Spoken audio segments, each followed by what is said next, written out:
यशायाह भविष्यवक्ता की पुस्तक अध्याय 44। यशायाह अध्याय 44। परंतु अब हे मेरे दास याकूब, हे मेरे चुने हुए इस्राएल, सुन ले। तेरा कर्ता यहोवा जो तुझे गर्भ ही में से बनाता आया है और तेरी सहायता करेगा, यो कहता है कि हे मेरे दास याकूब, हे मेरे चुने हुए यशूरून, मत डर, क्योंकि मैं प्यासी भूमि पर जल और सूखी भूमि पर धाराएं बहाऊंगा। मैं तेरे वंश पर अपनी आत्मा और तेरी संतान पर अपनी आशीष उंडेलूंगा। वे उस मजनू की नाई बढ़ेंगे जो धाराओं के पास घास के बीच में होते हैं। कोई तो कहेगा कि मैं यहोवा का हूं, और कोई अपना नाम याकूब रखेगा, और कोई अपने हाथ पर लिखेगा कि मैं यहोवा का हूं, और अपनी पदवी इस्राएल बताएगा। यहोवा जो इस्राएल का राजा है, अर्थात सेनाओं का यहोवा जो उसका छुड़ाने वाला है, वह यो कहता है कि मैं सबसे पहला हूं और अंत तक मैं ही रहूंगा, और मुझे छोड़ कोई परमेश्वर है ही नहीं। और जब से मैंने प्राचीन काल के मनुष्यों को ठहराया, तब से कौन हुआ जो मेरी नाई उसको प्रचार करे, वह बताए, वह मेरे लिए रचे, अथवा होनहार बातें जो घटा चाहती है उन्हें प्रकट करे। तुम मत थरथराओ और भयमान न हो।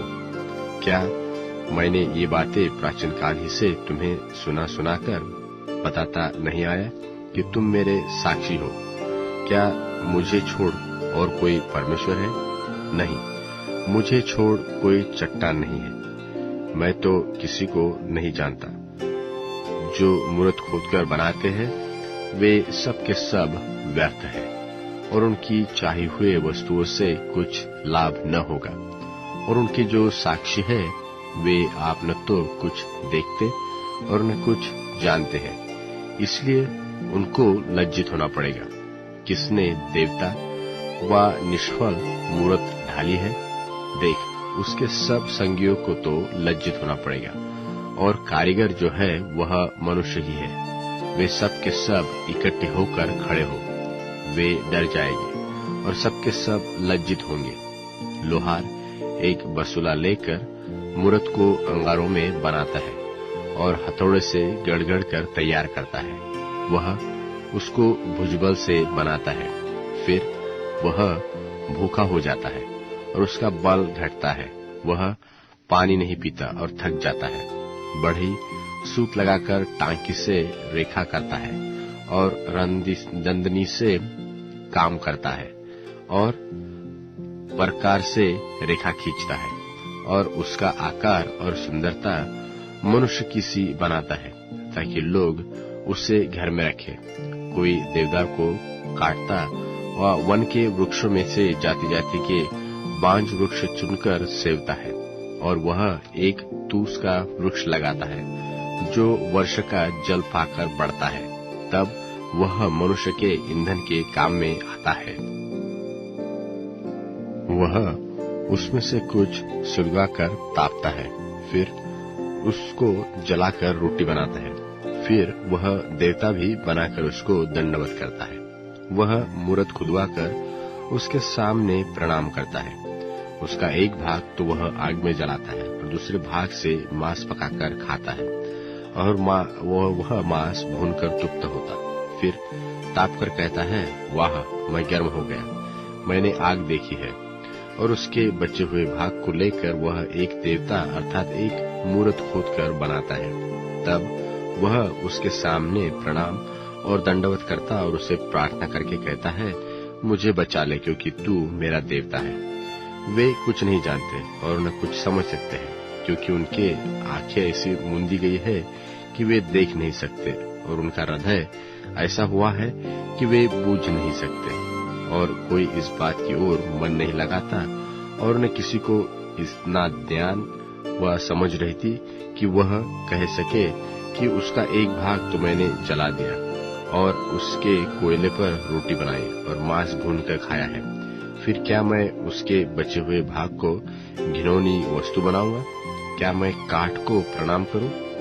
वह तो राख खाता है, वह भरमाए हुए मन से भटका हुआ है, और वह न तो अपने आप को बचा सकता है और न कह सकता है कि क्या मेरे दाहिने हाथ में मिथ्या नहीं।